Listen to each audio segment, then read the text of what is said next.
Baik, bismillahirrahmanirrahim. Assalamualaikum warahmatullahi wabarakatuh.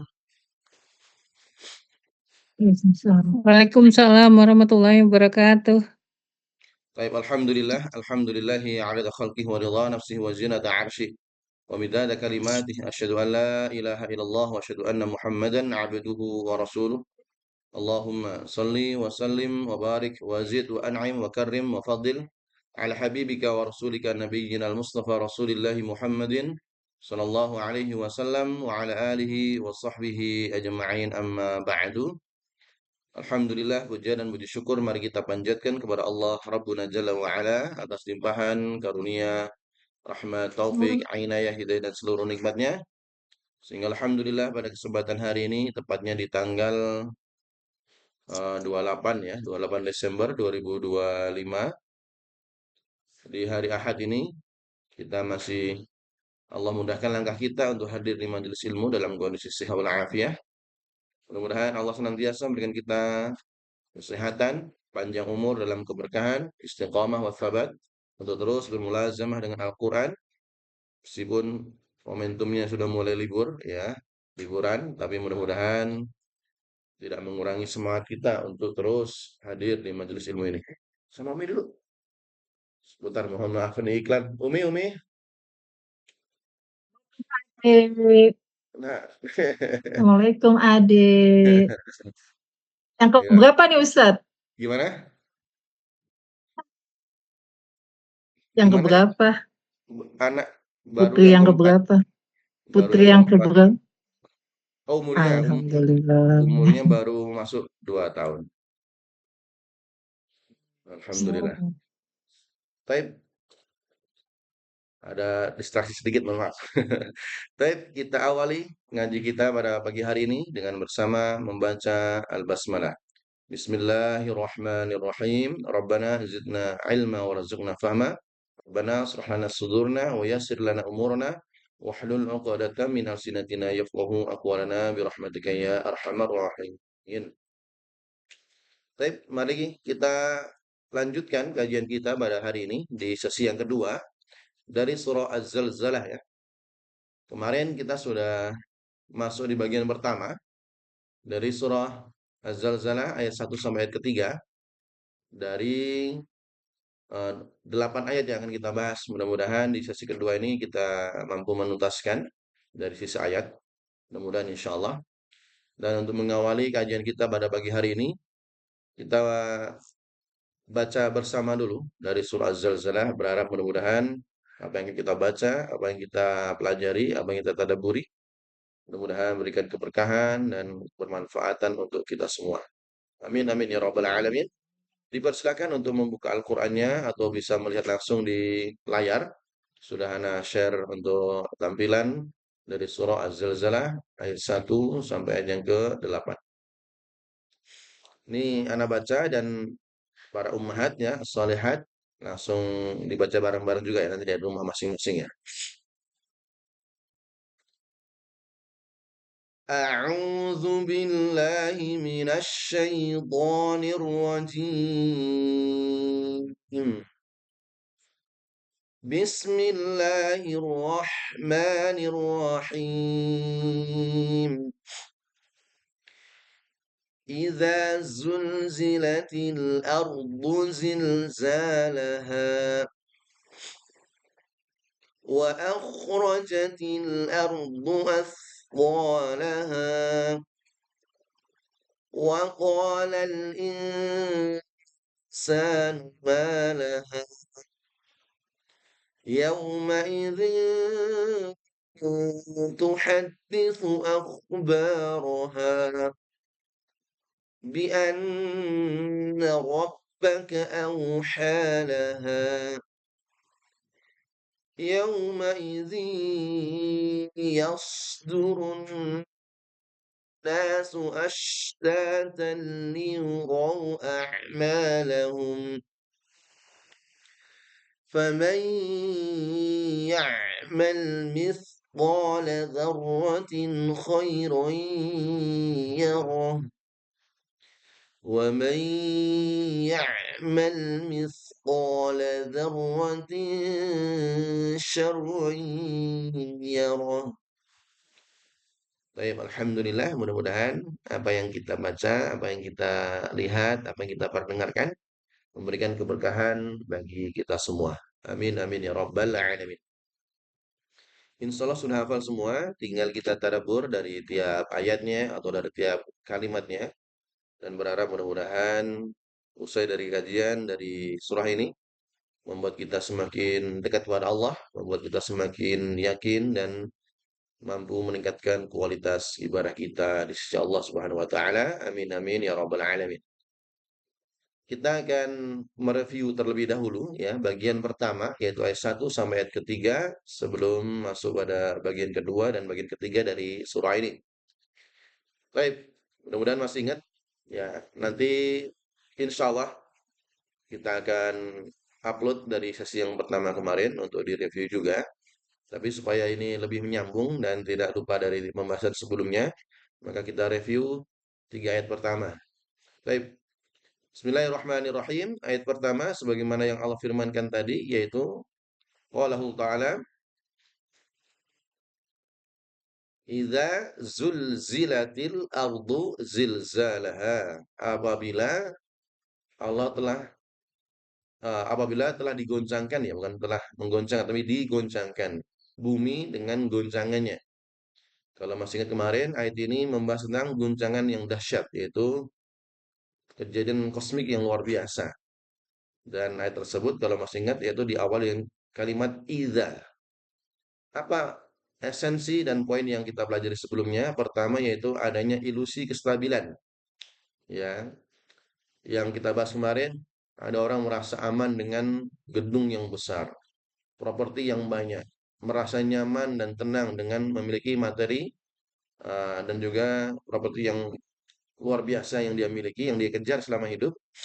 Maka poin utamanya adalah jangan tertipu dengan kokohnya tanah, kokohnya gedung, bahkan kokohnya gedung. Semua hanya menunggu perintah Allah untuk runtuh. Ya, semua yang terjadi itu semua adalah perintah Allah. Maka keamanan sejati hanya ada pada iman, bukan pada aset properti. Ini poin pertama dari yang kita pelajari di surah Az-Zalzal ayat pertama. Kedua, ketetapan waktu, yaitu kata iza, yang mana iza itu menyampaikan sebuah berita di masa yang akan datang, ya, dan informasi itu bukan hanya sekedar kemungkinan, tapi memang sesuatu yang dijamin dan dipastikan akan terjadi. Ya, artinya kalau ada ayat yang di dalamnya dimulai dengan kata iza, maka itu adalah sebuah kepastian. Ya, maka di sini katakan iza mengajarkan bahwa kiamat adalah deadline yang pasti, bukan kemungkinan. Baik, itu ayat pertama. Ayat keduanya, ya, wa akhrajatil ardu athqalaha dan bumi mengeluarkan bebannya. Ya, bumi mengeluarkan bebannya. Kemarin kita analogikan bahwasanya bumi ini sedang hamil tua. Maka ketika guncangan itu terjadi, maka keluarlah isi dari perut bumi. Apa esensinya? Yang pertama yaitu hakikat harta. Ada harta-harta di dalam perut bumi yang saat ini mungkin menjadi apa hal-hal yang dikejar oleh manusia. Adanya emas, tambang, dan yang lainnya, ya, yang tentu hari ini kita ketahui menjadi sesuatu yang dikejar dan rela mati-matian oleh manusia. Dan Allah menyatakan semua itu adalah beban, afqal, ya, beban yang dirasakan oleh bumi. Maka pada hari itu ketika terjadi goncangan, maka Allah keluarkan semua hal-hal yang dikejar oleh manusia itu menjadi sampah. Ya, orang sudah tidak peduli dengan emas, intan, permata yang dikeluarkan ketika sudah terjadi eh, kehancuran bumi tersebut. Selain itu juga makna afdal yang kedua adalah jasad. Semua yang membebankan bumi dalam hal ini tafsir kedua adalah jasad manusia dari zaman Nabi Adam sampai manusia terakhir Allah keluarkan semua. Sehingga nampaklah semua yang disembunyikan oleh manusia, korban kejahatan dan semua yang ditimbun akan dimuntahkan. Apa artinya? Artinya semua yang ditutupin maka semua akan terbongkar pada hari itu. Tapi ini ayat yang kedua. Ayat yang ketiga, yang terakhir kita pelajari, manusia terheran sehingga Allah berfirman, wa qalal insanu ma laha. Wa qalal insan, dan manusia berkata, ada apa dengan bumi? Karena kaget ya, terjadinya goncangan yang terus-menerus tidak ada berhentinya. Ya, sehingga membuat manusia yang kala itu tidak beriman. Jadi yang kita bahas kemarin, tafsir al-insan di sini bukan semua manusia, tapi al-insan dimaknai sebagai manusia yang kafir, yang dia tidak memiliki bocoran dari kejadian tersebut. Kalau orang yang beriman, ya kita sudah belajar dan sudah punya kisi-kisinya, bahwasanya hal itu sudah lumrah dan sudah diketahui akan pasti terjadi. Maka di sini esensinya adalah kegagalan logika. Manusia mengira bahwasanya alam semesta ini kokoh dan lainnya. Maka tanpa adanya iman, kecerdasan manusia akan hang atau macet saat menghadapi kiamat. Bingung dia. Sains tidak bisa menenangkan saat itu. Bumi tiba-tiba bertabrakan dan lainnya. Semua yang mereka rasa aman, ya, kala itu hilang logikanya. Maka muncullah orang-orang kafir bertanya, ada apa ini? Wa qala al-insanu ma laha. Ma laha, ada apa ini? Nah, kalimat malah ini adalah teriakan penyesalan dari mereka yang selama ini lalai untuk kembali kepada Allah Subhanahu wa taala. Baik, ini pertemuan pertama yang kita bahas sebelumnya, dan mudah-mudahan sudah menjadi apa namanya? Preface ya, muqaddimah yang membuat kita sudah siap untuk masuk pada bagian yang kedua insyaallah bismillah. Kita akan lanjutkan yaitu di bagian yang kedua, setelah terjadi kehancuran bumi, mohon maaf, goncangan yang dahsyat. Maka yang kedua adalah bumi akan berbicara sebagai saksi digital gitu ya. Sebagai saksi dan informasi yang akurat, yang kredibel dan tidak bisa disanggah kembali. Maka kita lanjut di ayat yang keempat sebagaimana firman-Nya, yauma idzin tuhadditsu akhbaraha. Yauma idz, sudah kita bahas sebelumnya ya, pada hari itu, yaitu hari yang telah Allah tentukan, yaitu terjadinya kehancuran tadi atau goncangan. Bumi menyampaikan, haddatsa yuhadditsu, al-muhadatsah ataupun hadis artinya menyampaikan, ya. Apa yang disampaikan bumi? Akhbaraha, berita-beritanya. Berita apa ini? Akan kita tadaburi dari lanjutannya. Baik, kita masuk kata yauma idz. Nah, ini kita bahas secara linguistik dulu ya. Diartikan pada hari itu. Dari kata yaum plus iz. Yaum, ya sekarang yaumul ahad, besok yaumul itsnain. Kemudian yaum kok kenapa harus tambahin iz? Nah, di sini kita tuliskan iz ini ketika digabungkan dengan yaum artinya adalah sesuatu yang mengandung makna keterkejutan. Atau sesuatu yang mengandung makna kepastian, hari itu pasti terjadi, pasti datang. Dan akhirnya Pak, orang nggak rela. Maka kita tulis ketakrelaan, ya. Afwan, ketidak terelakkan ya. Bahasa yang kurang pas. Nah, kalimat yauma ini Allah sampaikan dalam Al-Quran, kalau kita temukan dan banyak sekali ya. Seolah Allah membawa pendengar yang membaca ayat ini kepada sebuah peristiwa. Ya, peristiwa seakan-akan kita dibawa secara visual. Ya, kalau kita nyebutin yaumul isnin, yaumul ahad ya biasa. Tapi kalau yauma ya, dalam makna bahasa Arabnya ada sesuatu yang tersembunyi, yang tersirat, seakan-akan orang akan terkejut pada hari itu dan menggambarkan adanya kepastian yang akan terjadi, sehingga membawa pendengar pada sebuah peristiwa yang akan terjadi tersebut. Kemudian tuhadditsu, haddatsa yuhadditsu. Siapa yang berbicara atau menyampaikan hadisnya? Yaitu bumi, ya. Bumi akan berbicara.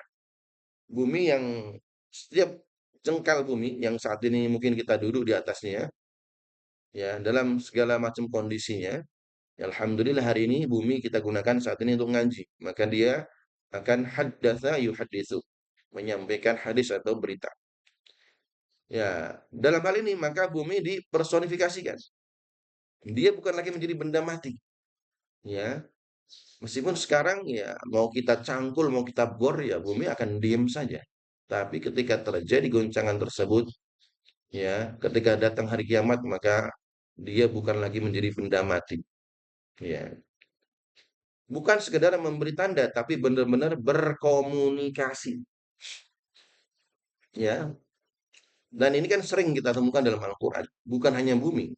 Dalam surah Yasin yang kita hafal ya, al-yauma nakhtimu ala afwahihim wa tukallimuna aydihim wa tashhadu arjuluhum bima kanu yaksibun. Pada hari itu ya, al-yaum pada hari itu nakhtimu, Allah tutup afwahihim mulutnya. Mulut kita yang banyak berbicara ya, ini akan dikunci. Tukallimuna aydihim, tangan yang saat ini kita bisa suka-suka memegang apapun, ternyata tangan pun berbicara. Nah, kaki kita akan menjadi saksi.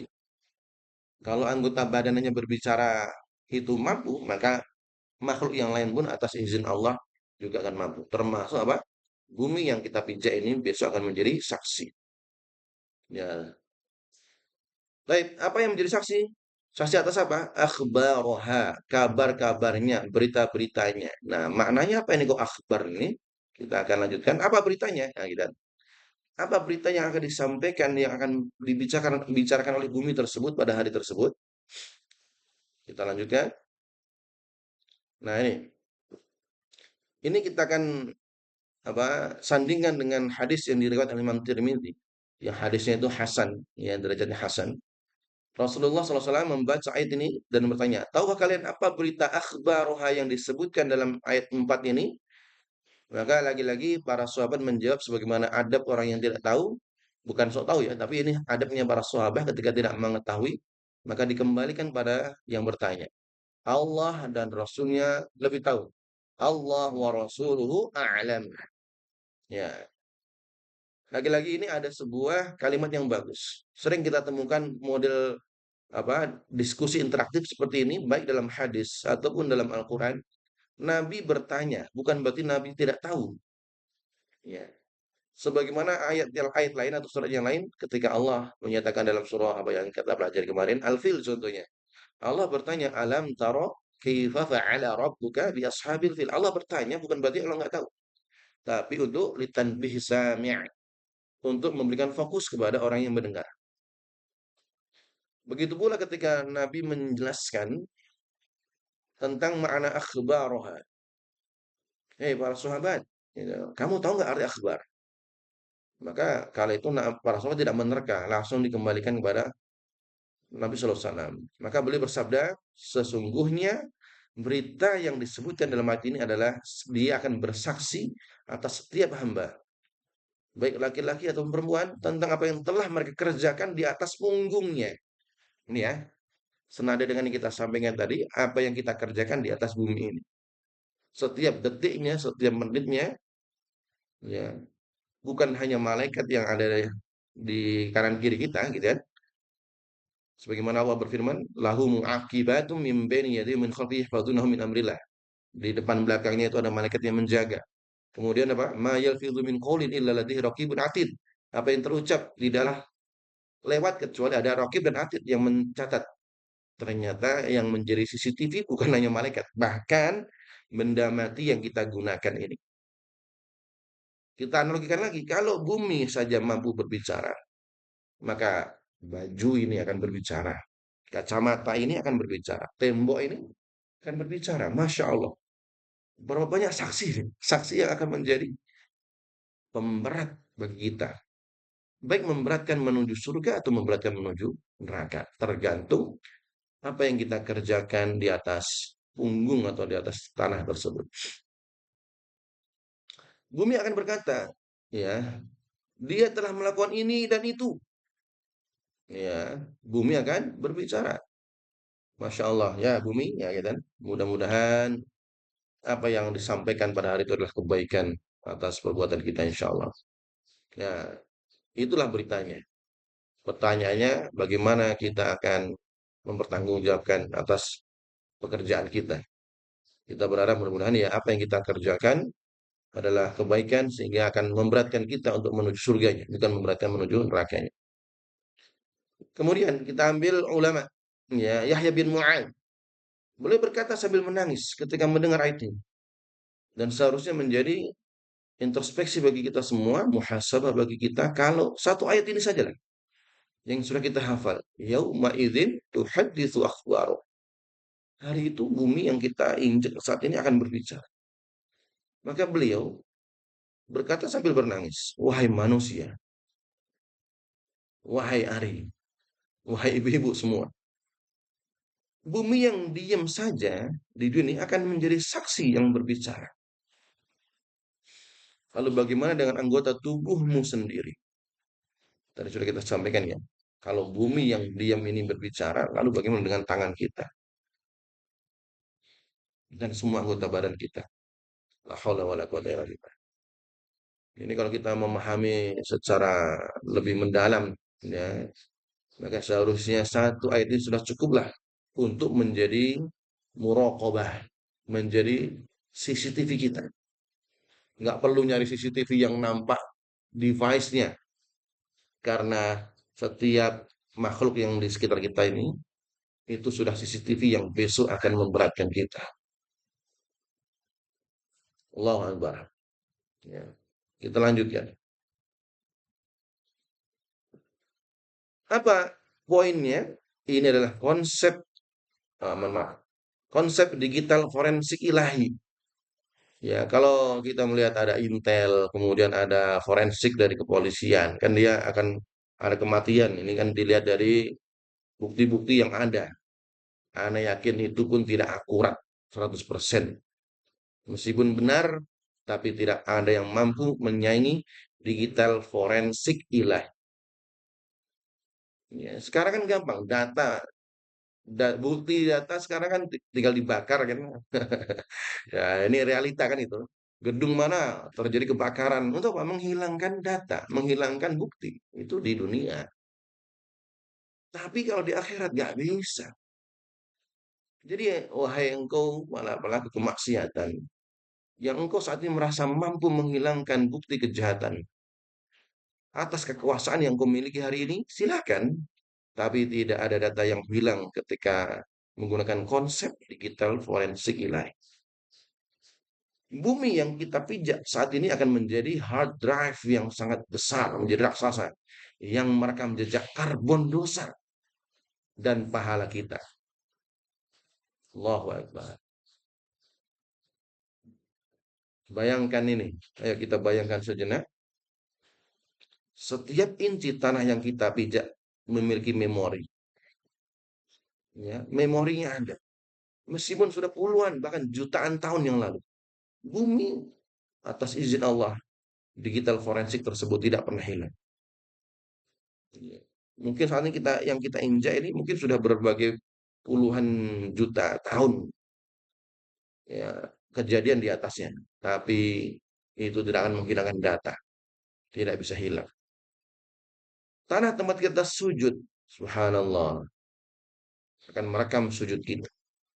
Alhamdulillah, kalau tanah itu akan bersaksi atas sujud kita. Sebaliknya tanah tempat kita bermaksiat, yang kala itu mungkin tidak ada yang melihat, nampak di dalam sebuah ruang, nampak di dalam sebuah hotel, nampak tidak ada yang melihat apapun yang kita lakukan. Tapi ternyata tempat itu akan merekam maksiat kita. Allahu Akbar.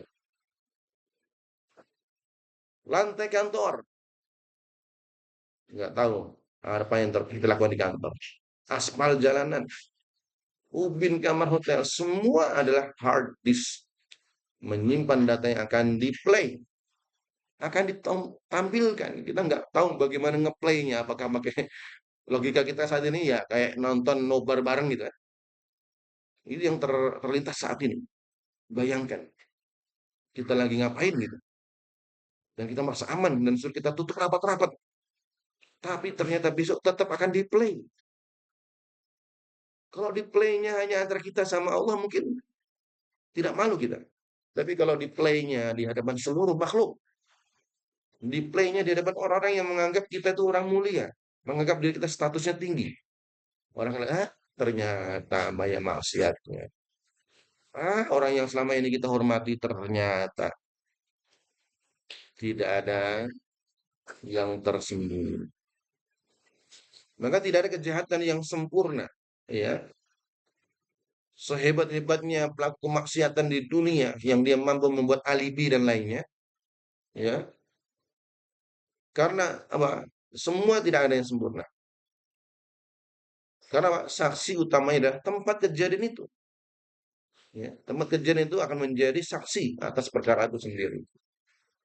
Ya Allah, satu ayat ini Anda rasa cukup lah untuk membuat kita ini, memang hidup kita itu penuh pengawasan.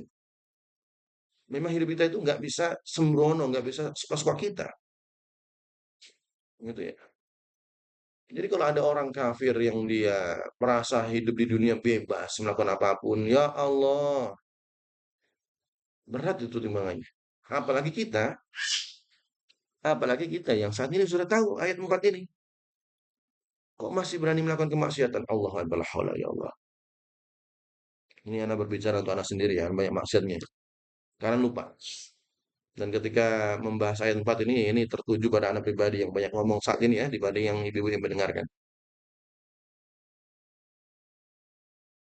Ya Allah, berat ya. Oke, apa pelajaran utamanya? Satu ayat ini sudah menjadi konsep CCTV semesta. Perlu kita sadari mulai hari ini bahwa lingkungan kita, dinding kita, lantai, tanah, dan lain-lain adalah spyware. Spyware, perekam yang aktif. Tinggal bagaimana kita meninggalkan jejak rekaman kita. Ya, Allahu Akbar. Maka perlu namanya punya sifat namanya sifat muraqabah, merasa terus diawasi. Ya, sifat inilah yang akan membuat kita merasa hidup itu nyaman. Ya, tergantung konteksnya ya. Ada orang yang nggak suka diawasin. Kenapa nggak suka? Karena mungkin dia melakukan kemaksiatan. Tapi kalau yang dilakukan adalah kebaikan, dia makin senang. Contohnya apa? Ketika bekerja, dia merasa diawasi, maka dia akan terbebaskan dari perbuatan-perbuatan yang merugikan. Dia nggak akan sembarangan nulis sesuatu yang merugikan dia. Korupsi, mungkin nepotisme, mungkin apa penyelewengan data. Kenapa? Merasa diawasi. Kedua, kerjanya akan lebih ikhlas. Kenapa? Dia akan tetap semangat meskipun nggak dilihat oleh atasan, tapi dia sadar akan dilihat oleh Allah. Sekecil perbuatan kita itu akan dinilai besar di hadapan Allah. Karena kan ada orang yang dia kerjanya itu kalau ada bosnya baru semangat gitu kan. Kalau nggak ada bosnya leha-leha, santai kan nggak ada yang ngelihat. Sehingga kerjanya nggak ikhlas. Ya, orang-orang yang dia hidupnya hanya untuk mencari muka, gitu kan?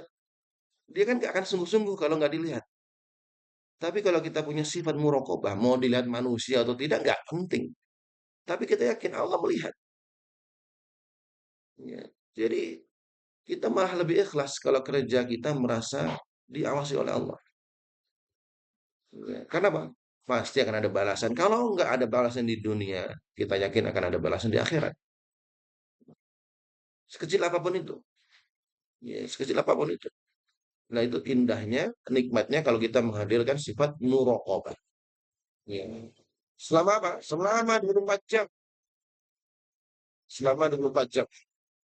Ya. Bukan hanya di waktu tertentu saja. Baik, apa relevansinya? Relevansinya adalah jejak digital versus jejak bumi. Ini ya, kita ambil poinnya. Kita kadang takut jejak digital kita terbongkar ya. Masing-masing ini kalau HP-nya dilihat oleh pasangannya, gitu kan. Ini boleh nggak kan gitu. Atau mungkin sesuatu yang sembunyi di HP kita atau di laptop kita. Ya, chat lama, foto aib dan lainnya. Padahal jejak bumi lebih menakutkan. Maka Mungkin kalau jejak digital bisa kita hapus, udah kita hilangkan dari memori HP kita, kita reset memori kita. Tapi jejak bumi nggak bisa di reset. Gimana dong? Perbuatan yang kemarin itu kita lakukan, kemaksiatan itu masih ada, tersimpan, nggak ada tombol resetnya. Nah ini kan berat. Ya. Maka caranya gimana? Ya menimpa, ditimpa dengan amal soleh. Karena nggak ada tombol reset kan gitu. Kalau di HP kan tombol reset pabrik, setelan pabrik bisa.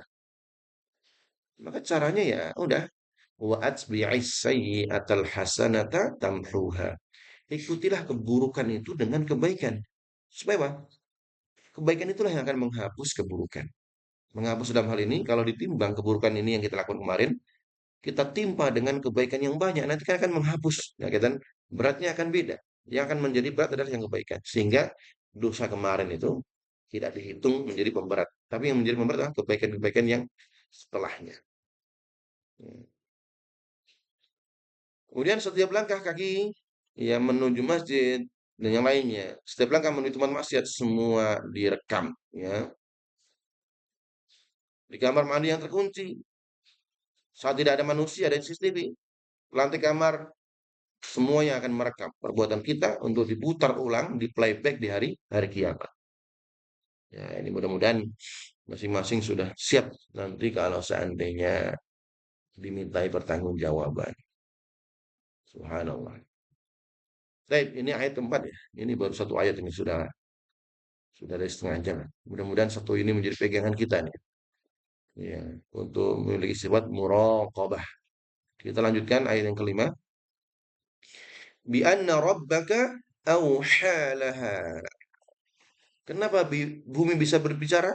Karena sesungguhnya Rabbmu ya, telah memerintahkan, ya, telah menetapkan yang demikian itu terjadi, yaitu bicaranya bumi atau makhluk lainnya ini kepadanya. Ya, karena Allah memerintahkan. Tapi ini insya Allah lebih mudah ya, karena hal tersebut terjadi atas wahyu atau perintah Allah Subhanahu wa taala. Apa ini poinnya? Akan lebih mudah ini, nggak terlalu banyak. Kata bi anna disebabkan karena gitu ya. Dengan sesungguhnya kalau perkata, tapi dimaknai secara terjemah disebabkan karena ini menjelaskan alasan kenapa bumi berbicara. Kenapa bumi berbicara? Nah, itu. Bukan karena bumi punya otak. Ya, jadi kalau orang berbicara kan karena punya otak, punya apa anggota badan yang mendukung. Tapi kalau sudah takdir ilahi nggak perlu. Mana mulutnya, mana otaknya nggak perlu. Tapi karena Rabbaka auhalaha. Rabbmu telah memberikan wahyu atau perintah kepadanya, yaitu bumi, ya, untuk berbicara. Nah, kita lihat kata wahyu, ya, itu kan biasanya dipakai untuk para nabi ya, melalui perantara Jibril. Tapi di sini ini untuk dipakai untuk benda mati, ya. Nabi mendapatkan wahyu kan gitu ya, artinya wahyu itu diberikan kepada manusia melalui perantara Jibril. Tapi dalam konteks ini, dalam ayat 5 ini, wahyu ternyata bisa diberikan kepada benda mati. Ya, hal itu mungkin terjadi. Kenapa? Karena ini menunjukkan ketaatan mutlak. Bumi, makhluk Allah. Khaliknya, penciptanya Allah. Ketika khaliknya sudah merintahkan, ya udah.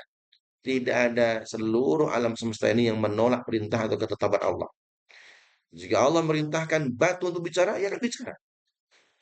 Apakah mungkin terjadi? Iya. Kapan itu? Kalau Allah ini yang lebih dahsyat lagi. Batu akan berbicara bahkan sebelum datangnya kiamat. Dalam hadis Nabi SAW yang mungkin pernah kita sampaikan dulu tentang kisah Bani Israel ya. La taqum as-sa'ah. Tidaklah datang hari kiamat. Hatta yakul sampai berbicaralah apa? Al-hajar wasyajar.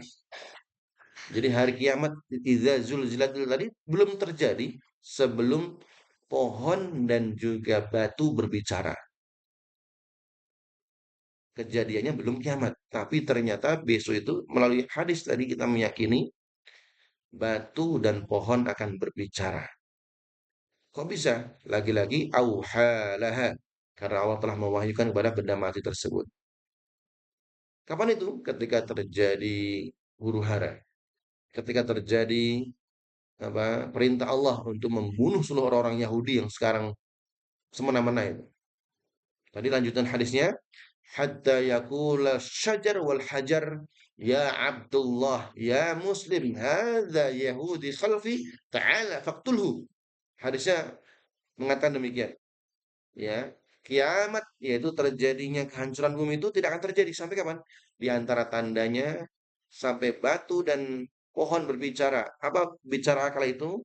Hei Abdullah, hei hamba Allah, hei Muslim, sini. Di belakangku ada Yahudi sedang ngumpet.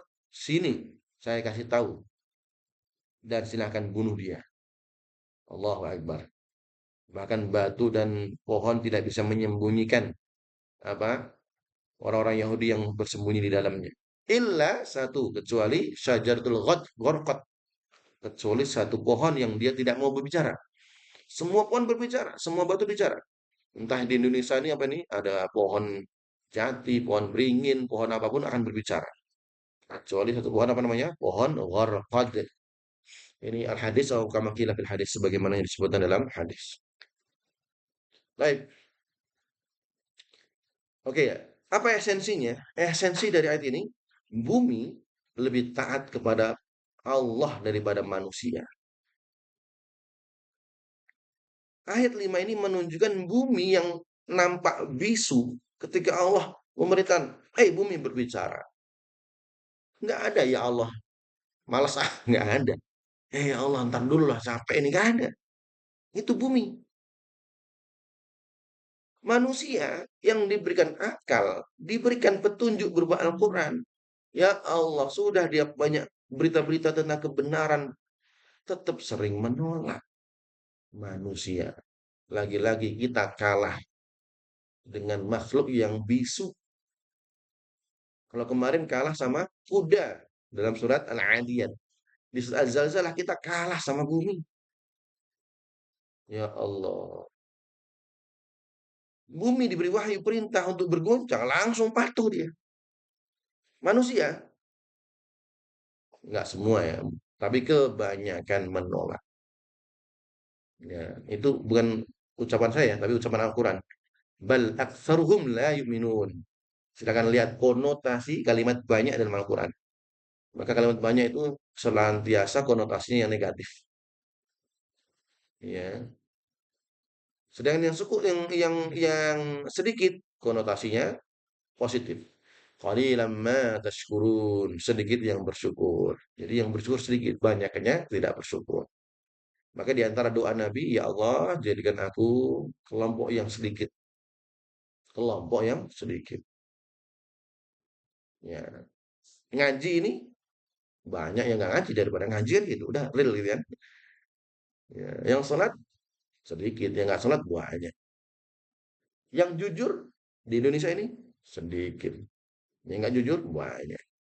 Maka kita berdoa ya Allah mudah-mudahan bagian dari yang sedikit itu. Ya. Baik, apa poinnya di ayat ini? Poinnya adalah ketaatan alam semesta. Dalam hal ini adalah bumi. Alam semesta tunduk mutlak pada wahyu perintah Allah melalui ayat yang kelima. Ayat ini adalah tamparan bagi manusia. Bagi kita yang membaca ayat ini. Bi anna rabbaka awhala. Benda mati bumi ini yang tidak punya akal. Segera taat saat diberi wahyu atau perintah oleh Allah.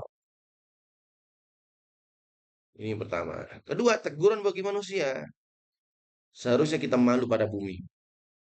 Ya, bumi yang kita cangkul dia, ngeluarin harta karun.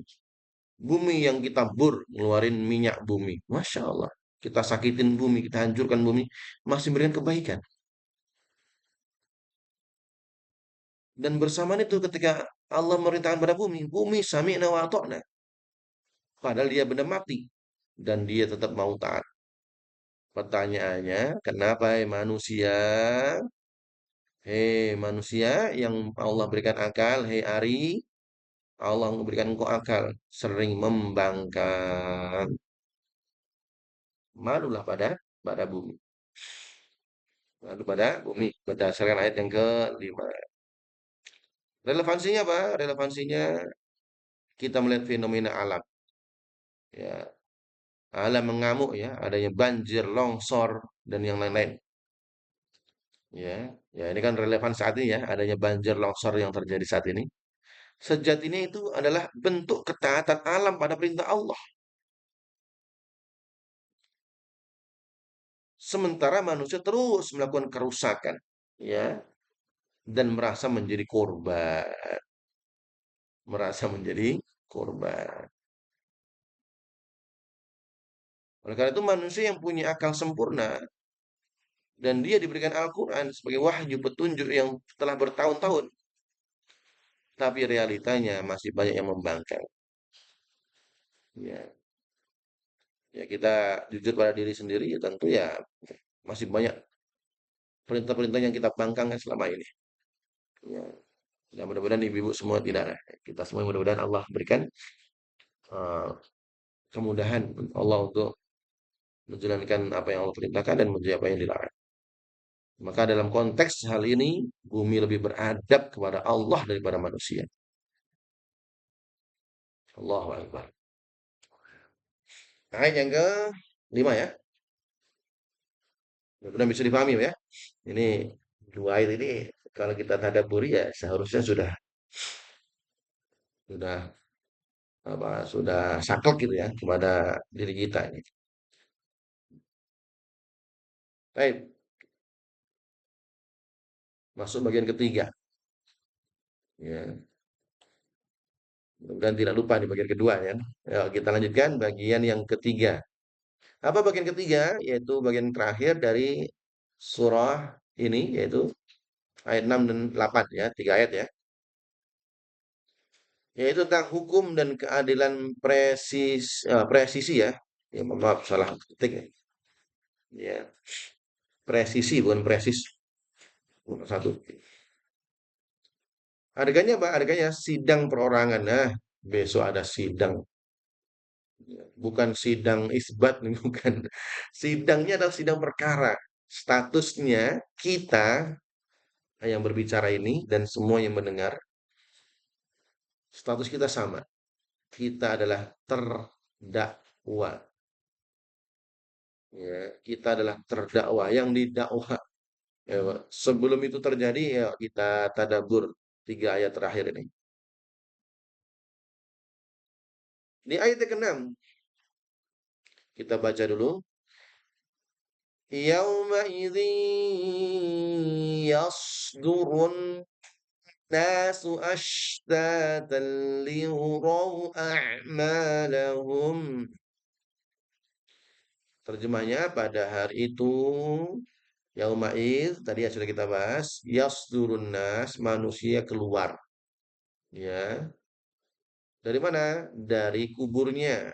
Ya kan manusia mati, kemudian kita ngomongin apa? Setelah kejadian zalzal ya, setelah kejadian guncangan terjadi hancur, maka Allah bangkitkan manusia dan yasdurun nas. Manusia keluar dari kuburnya. Bagaimana kondisinya? Ashtata. Keadaannya berkelompok atau terpisah-pisah. Untuk apa manusia bangkit dari kuburnya? Yasdurun nas, keluar dari kubur, liyurau a'malahum, untuk diperlihatkan kepada mereka balasan perbuatan mereka selama di dunia. Ini yang berat ya. Masa di mana atau waktu di mana akan ditontonkan semua hasil rekaman kita. Dan ini lagi-lagi pasti akan terjadi. Yuk kita berwisata kepada hari tersebut gitu kan. Kita melencong seakan-akan hari itu sudah di hadapan mata kita. Berdasarkan apa? Yauma'id tadi ya. Ingin memvisualkan gambaran hari itu bagaimana terjadi. Oke, kita tadabbur per kata dulu. Kata yasdurun karena yauma'id tadi sudah kita bahas.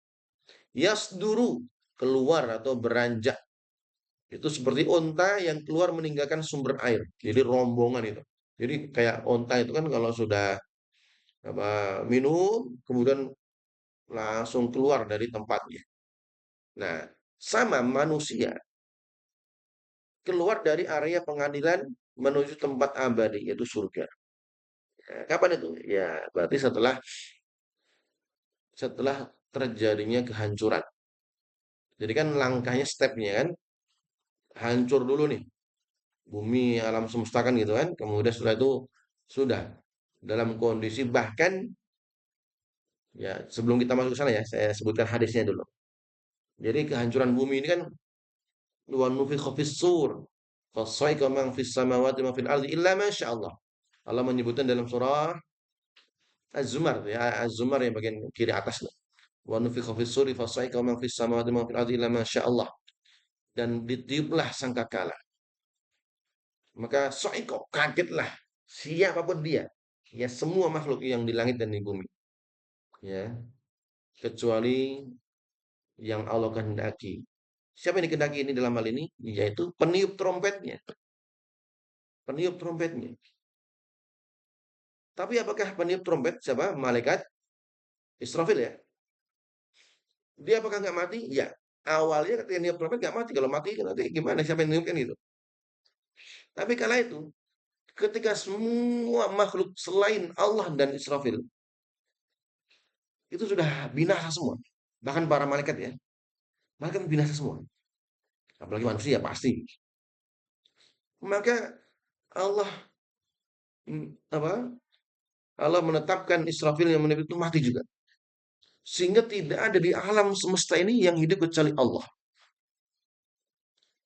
Maka kali itu Allah mengucapkan sebuah firman yang luar biasa. Ana yang dulu di dunia ini sombong. Mana orangnya?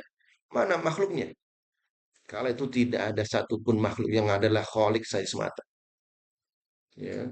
Mana mutakabirun? Mana yang sombong kemarin tuh? Nggak ada, udah mati. Allah ingin menunjukkan kuasanya. Ya. Maka kala itu, ya Allah tetapkan Israfil untuk hidup kembali dan muncullah apa kejadian tiupan kedua. Yang kali itu yasdurun nasu ashtatan liyurau a'malah.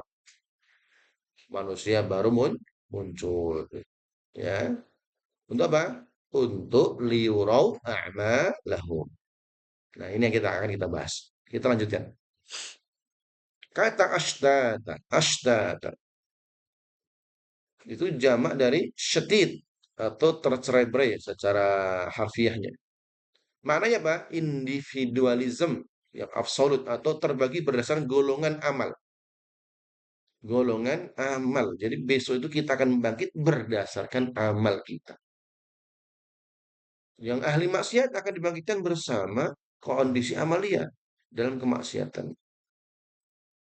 Nah, kalau ditanya pada diri kita besok itu kira-kira gambaran bangun dari kematian kita tuh gambarnya seperti apa? Gimana nih? Mudah-mudahan kita dibangkitkan dalam kondisi yang baik. Ya, bukan berdasarkan suku, berdasarkan apa? Berdasarkan partai nggak ada itu udah. Ya.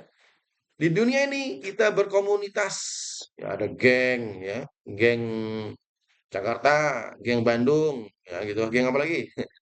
Geng Nusa Kambangan mungkin ya, gitu ya. Geng Semarang, ada partai, partai ABC, merah kuning hijau di langit yang biru.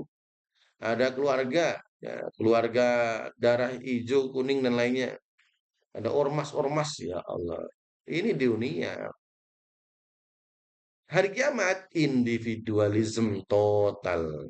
Ashtad bermana sendiri-sendiri atau berkelompok berdasarkan kualitas amal.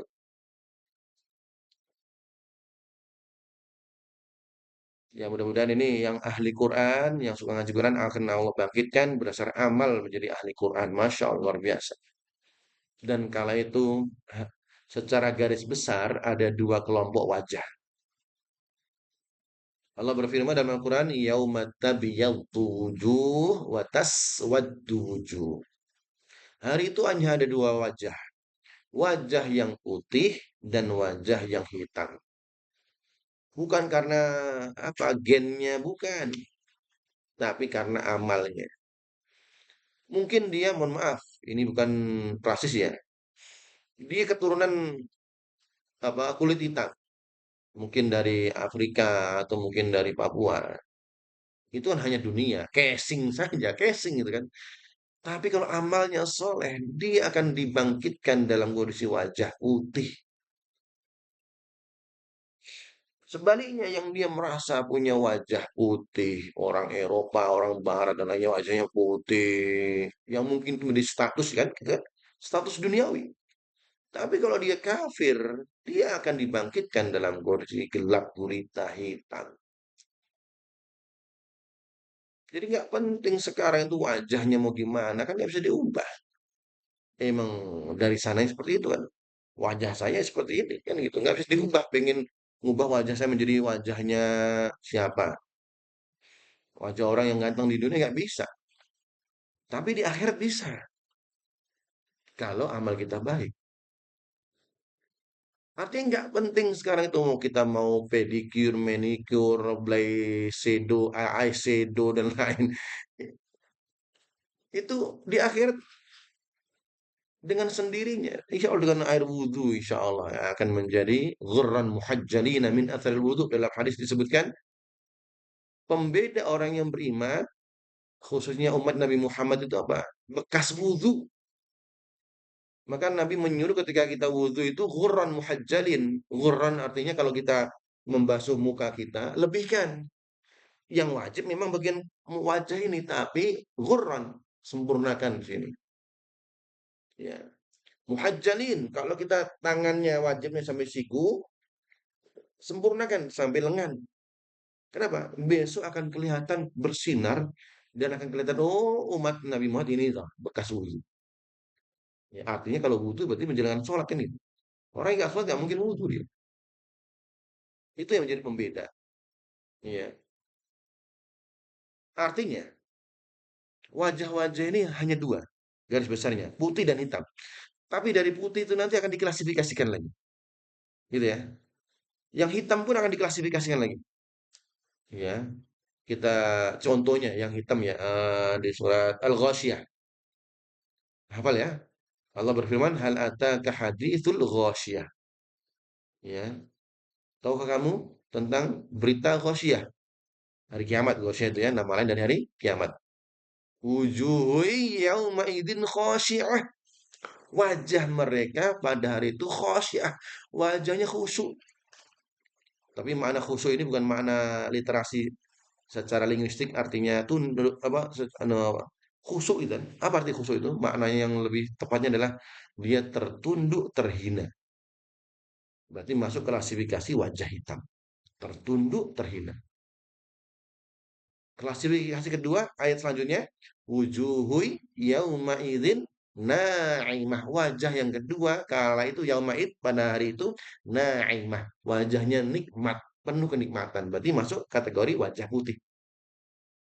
Itu. Nah, klasifikasi lainnya apa tadi? Sudah putih, bersinar, plus ghurran muhajjalin. Mengkilau gitu, glowing gitu kan. Glowingnya bukan karena merek apa tertentu, glowing karena amal. Jadi kalau hari ini memang wajahnya aslinya hitam ya nggak masalah. Yang penting besok glowing karena apa? Kan gitu. Ya, ya. Mudah-mudahan ini Ibu ya. Yang penting cantik di hadapan pasangannya.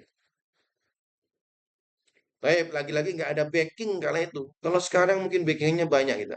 Tidak ada solidaritas satu geng, satu partai, satu keluarga nggak ada pada hari itu. Maka disebut astata. Astata. Kita lanjutkan ya, biar nggak terlalu panjang. Nah, ini penguatnya. Kita nukilkan pendapat dari Ibnu Abbas, ya, yaitu hibratul ummah, tintanya umat itu. Ahli tafsir.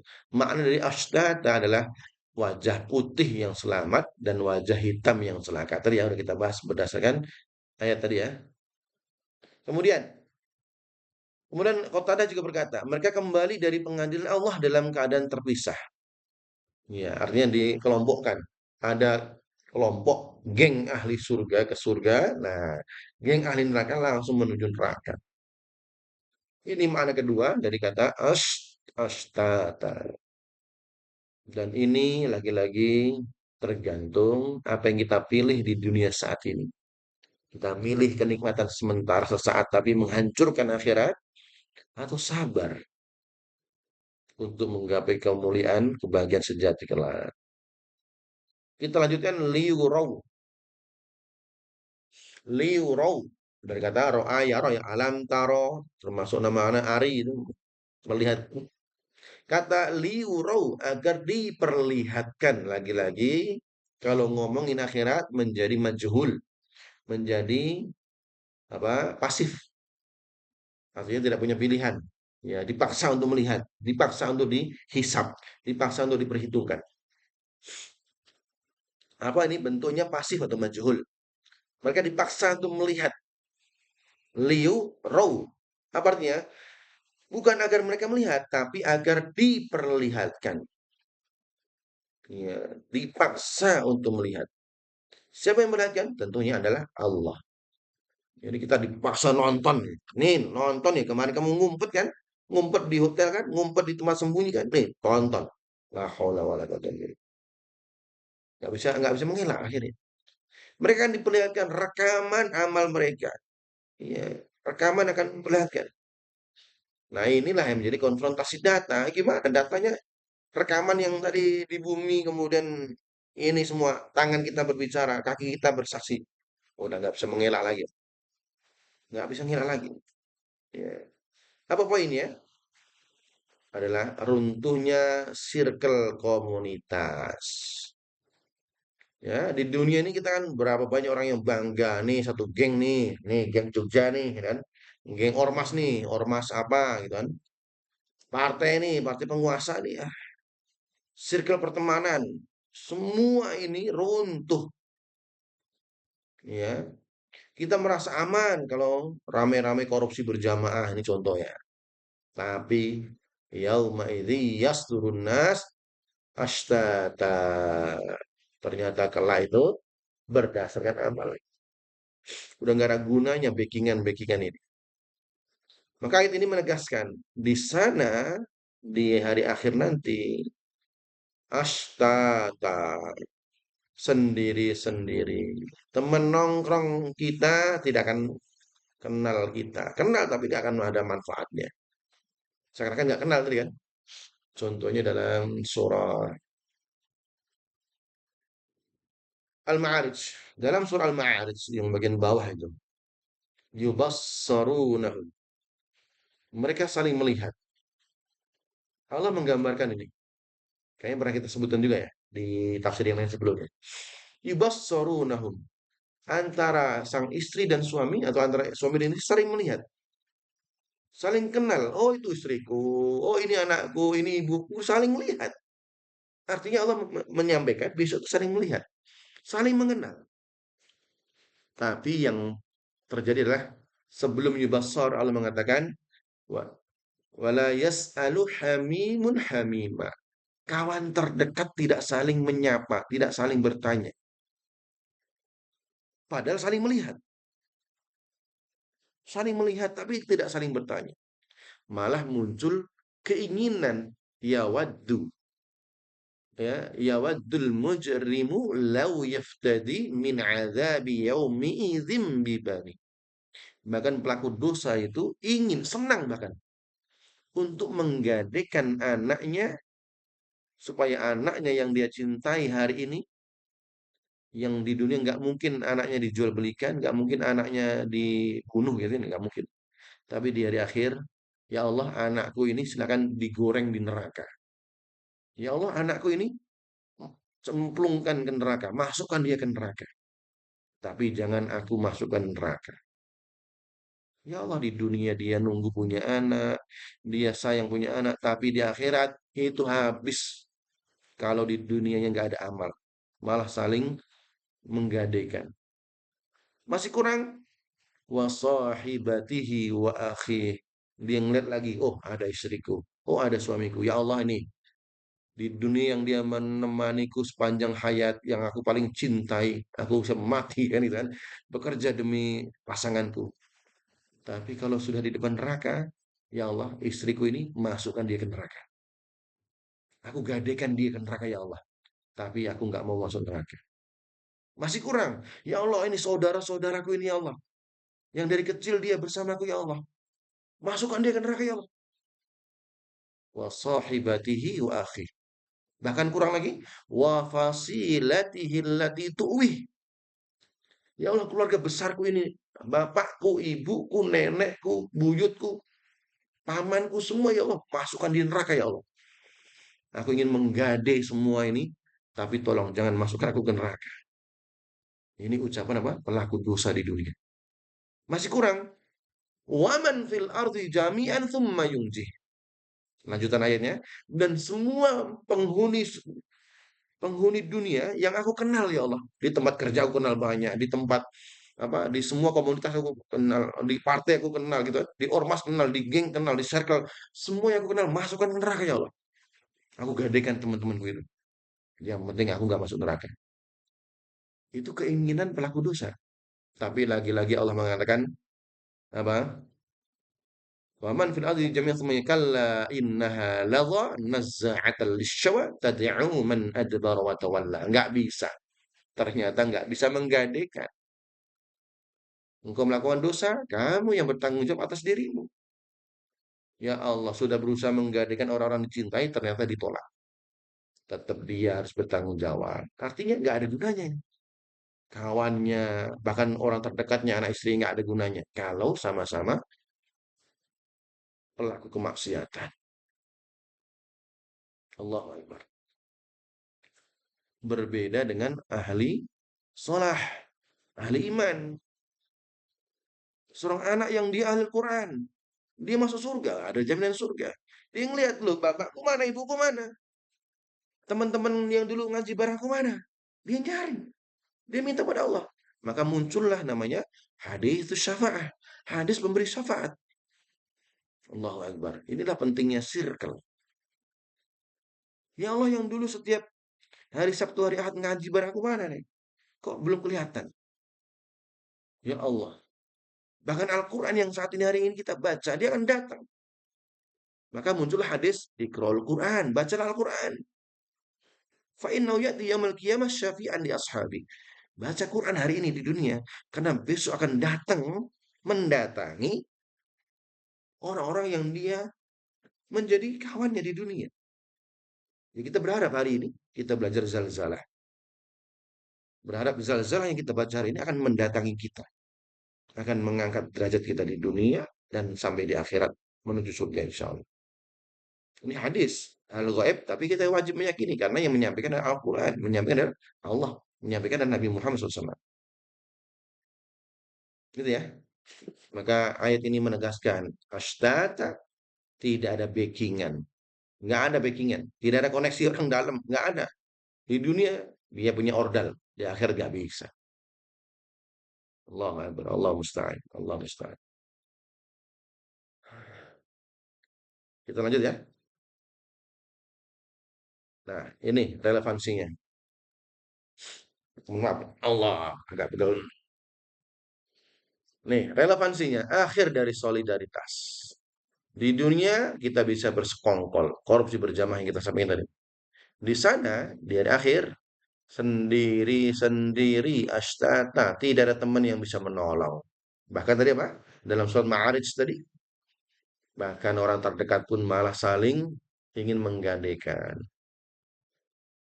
Maka ini poin selanjutnya, konfrontasi amal. Kita akan dipaksa melihat liu, raw, merekam jejak hidup kita sendiri. Tidak lagi bisa menyangkal atau denial ya. Manusia sering denial, ya, menolak melihat kesalahan sendiri. Hari ini merem, ya, nggak mau muhasabah, nggak mau introspeksi, padahal banyak salah.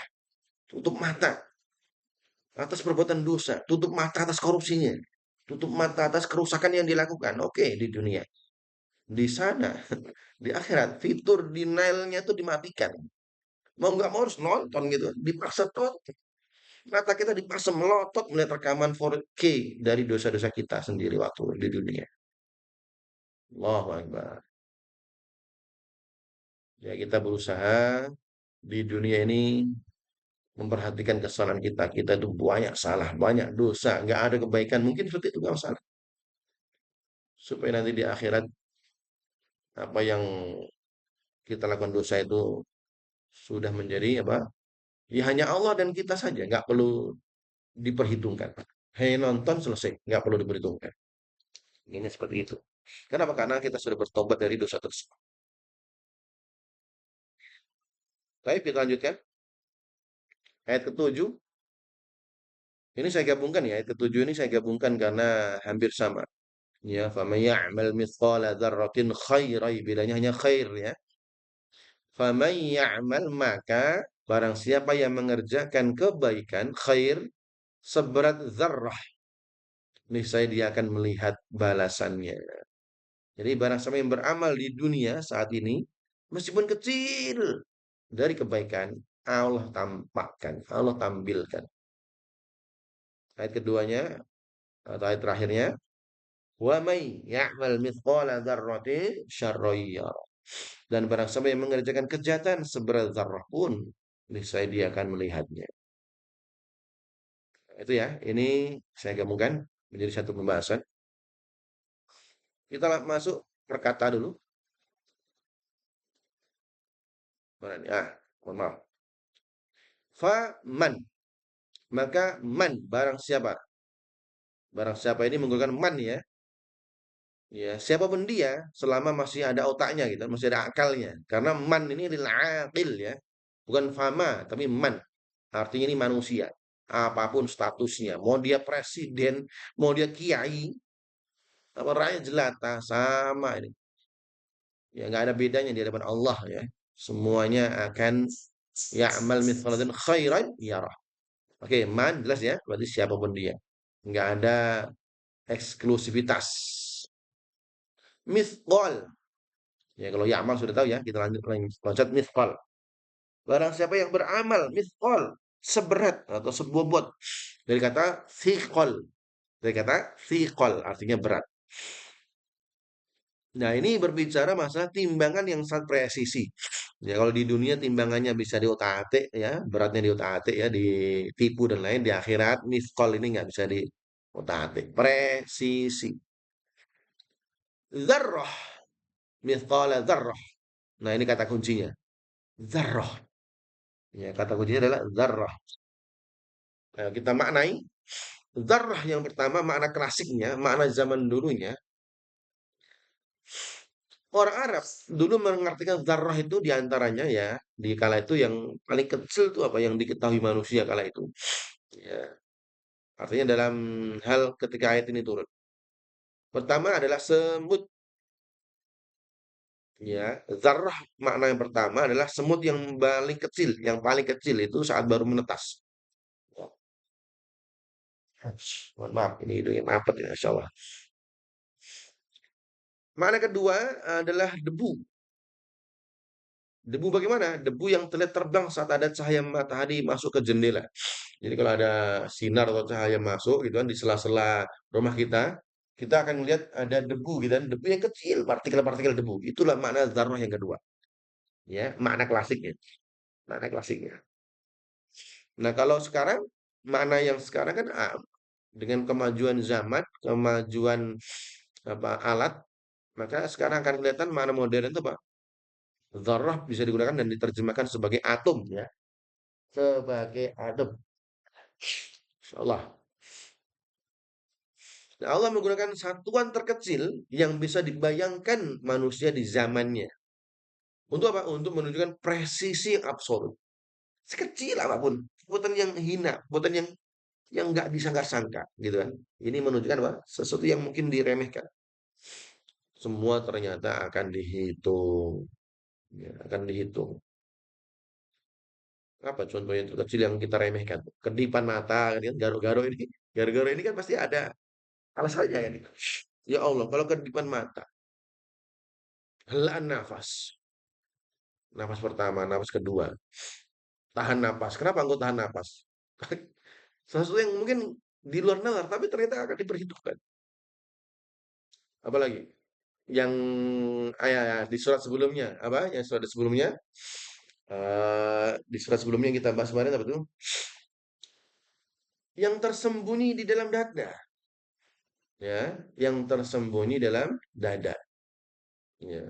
Semua kan Allah tampakkan. Berarti niat kita, niat ngaji mau apa, niat mau ke sana mau apa, semua. Zarrah akan di tangan. Kata yarah, ya, yarah akan melihat. Kalau khair sudah kelihatan ya. Khair itu apa? Ya khairan ya kelewat ya. Khairan, syarran, khair artinya kebaikan, syarran tapi ini menggunakan nakirah. Tentu kalimat nakirah ini sudah kita pelajari. Nakirah ini artinya undefinitive, ya tak terhingga. Dari yang terkecil, dari yang terbesar semuanya umum ya. Kebaikan yang umum. Ya, ya rohu maka dia akan melihatnya. Akhiran hu kembali pada amal itu sendiri, amal yang kecil tadi. Ya, ya'mal yang kecil yang undefinitive tadi akan dia lihat.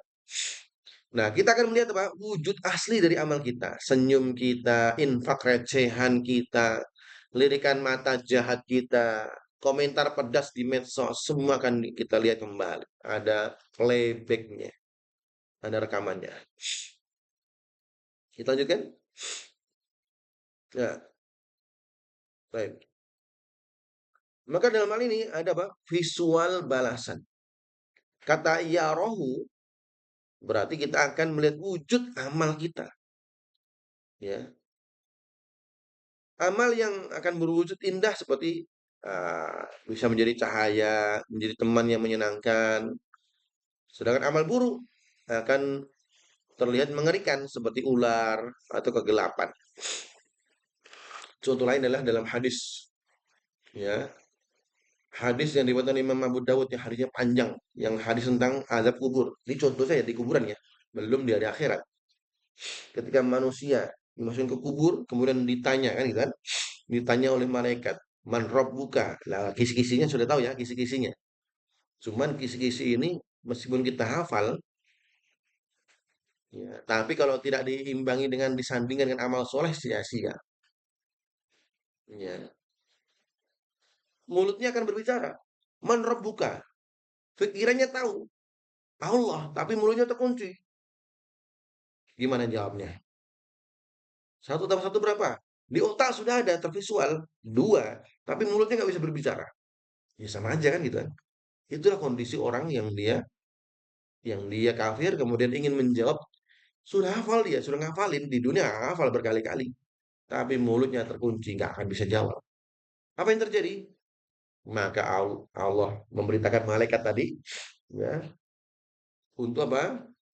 Munkar nakir tadi, untuk menghancurkan, memukul dia dan lain. Setelah itu apa? Dalam hadis disebutkan, maka datanglah makhluk. Makhluk itulah amal dia, amal keburukannya menjadi ular, menjadi kegelapan yang akan menyiksa dia dan lainnya. Nah, kalau orang yang beriman ketika ditanya man rabbuka, dengan mudahnya Rabbi Allah. Ya, kalau orang kafir tadi nggak bisa jawab, mulutnya terkunci. Disebutkan dalam hadis apa? Hanya kalimatnya ha ha ha la adri. Kalau dibaca ha ha ha la adri. Mulutnya terkunci, cuman nggak bisa jawab. Akhirnya dia mendapatkan siksa. Nah, Allah tampakkan amalnya menjadi ular, menjadi kegelapan dan lain. Ya, kalau orang yang beriman, ya tadi dia bisa menjawab, kemudian amalnya Allah tampakkan wujud menjadi cahaya yang terang, meskipun gelap gulita dalam kubur ya secara zahir. Dan akan teman yang menyenangkan. Amalnya itulah ketika tanya, kamu siapa? Makhluk yang indah, kok enak diajak ngobrol, aku adalah amal solehmu. Itu baru dikubur, apalagi nanti di akhirat. Gitu ya. Baik. Nah, dalam konteks ini kita akan bertemu kembali dengan komentar jahat kita. Ayo kita lihat-lihat komentar kita yang punya IG, TikTok, Facebook, ya. Silakan dilihat lagi kembali komentar-komentarnya yang di WhatsApp, ya. Dan kita akan bertemu dengan sedekah diam-diam kita. Tadi ya, karena ada murokobah, nggak dilihat orang nggak apa-apa. Yang penting ada malaikat yang sudah mencatat. Nggak disebut dermawan nggak apa-apa. Nggak disebut ahli ibadah nggak apa-apa. Yang penting ada rekod dari malaikatnya, rekod dari Allah. Ada saksi di sekitar kita nih, makhluk-makhluk ini. Kan gitu. Aduh. Baik, kita lanjutkan. Struktur kalimatnya. Ada syarat dan jawab syarat. Ya, faman ya'mal wa man ya'mal. Ini ya, ini syaratnya. Barang siapa beramal sekecil darah. Jawabnya Dia akan melihat ya rohu. Ada syarat, ada jawabannya. Syaratnya engkau mengerjakan kebaikan, maka jawabannya adalah engkau akan melihat kebaikan sekecil zarah tadi. Syaratnya apa? Syaratnya engkau melakukan keburukan sekecil zarah, jawabannya pasti engkau akan melihatnya. Nah, ini apa? Menunjukkan kepastian hukum kausalitas. Artinya ya udah, ini nggak bisa dielakkan lagi. Ya, nggak bisa dielakkan lagi. Nah, pelajarannya apa? Dari dua ayat ini, ya sering kita merasa cuma dosa kecil. Cuma ambil permen satu, ya. Ngambil gorengan 5, bayarnya 4, bayarnya 3 kan. Dan yang lainnya, ya. Tapi lagi-lagi ya itu akan ditampakkan. Maka ayat ini adalah mikroskop ilahi. Di mata Allah tidak ada yang cuma. Cuma. Korupsi miliaran dimulai dari ketidakjujuran seberat zarrah. Kan nggak mungkin orang koruptor tiba-tiba satu 271 T gitu kan. Kan mulai pasti ya dari yang kecil dulu, kecil, merasa enak-enak gitu kan. Pelaku dosa kan gitu, nggak mungkin tiba-tiba orang soleh langsung kedugem gitu. Ya mungkin dari kenalan, dari yang kecil-kecil dulu kan gitu kan.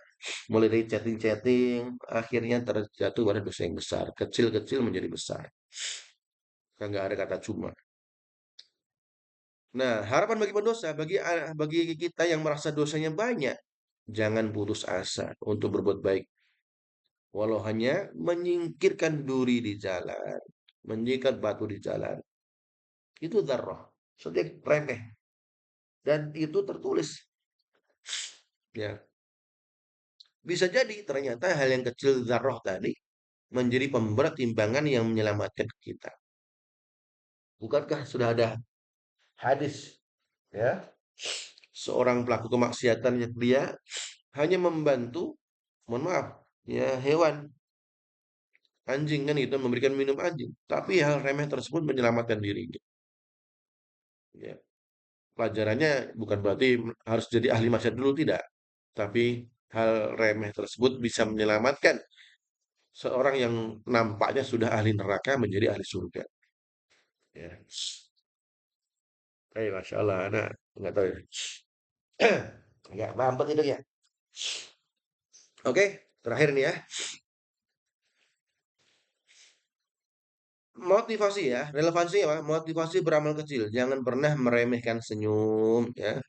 Tapi jangan senyum sendiri, nanti lihat ayam senyum ya, bahaya. Ya, ngaca senyum ya.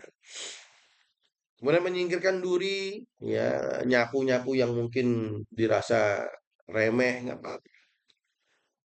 Atau sedekah receh-receh nggak masalah. Bukan berarti sekarang menjadi ahli receh enggak gitu kan. Ya kalau bisa mampu banyak ya lebih bagus kan gitu. Tapi receh pun ya nggak masalah, itu akan dihitung. Semua tercatat dan bisa jadi itulah yang menyelamatkan kita. Bisa jadi itulah yang menyelamatkan kita. Ya. Kemudian anti putus asa. Anti putus asa. Sebesar apapun dosa masa lampau, ya, mulailah menabung kebaikan kecil-kecil tadi yang kita sampaikan di awal. Awaat bi'is sayyatal hasanah. Ikuti keburukan yang masa lampau dengan kebaikan. Yang kebaikan itu bisa jadi menjadi yang besar. Allah menghargai proses yang kecil, ya, yang mikro. Selain itu waspada pada dosa kecil. Jangan meremehkan tatapan mata, komentar pedas di medsos, atau mengambil hak orang lain walau sedikit. Kenapa? Gunung dosa terbentuk dari kerikil-kerikil kecil. Terakhir, keadilan absolut. Tidak ada kezaliman yang luput. Orang yang dizalimi walau kecil atom akan mendapatkan haknya kembali dia di akhirat nanti. Ya. Jadi kalau hari ini kita dizalimi, kalau nggak bisa tuntas di dunia, ya nanti di akhirat Allah akan perhitungkan. Baik, wallahu taala alam bisawab. Akhirnya kita tuntas. Kalau ada pertanyaan terkait surah, mohon maaf ya, belum saya hapus. Terkait dengan surat Az-Zalzalah, maka dipersilakan. Hadanallahu wa iyyakum ajma'in. Wassalamualaikum warahmatullahi wabarakatuh. Waalaikumsalam warahmatullahi wabarakatuh. Waalaikumsalam warahmatullahi Masya Allah. Silakan, silakan. Silakan teman-teman kalau ada pertanyaan. Eh,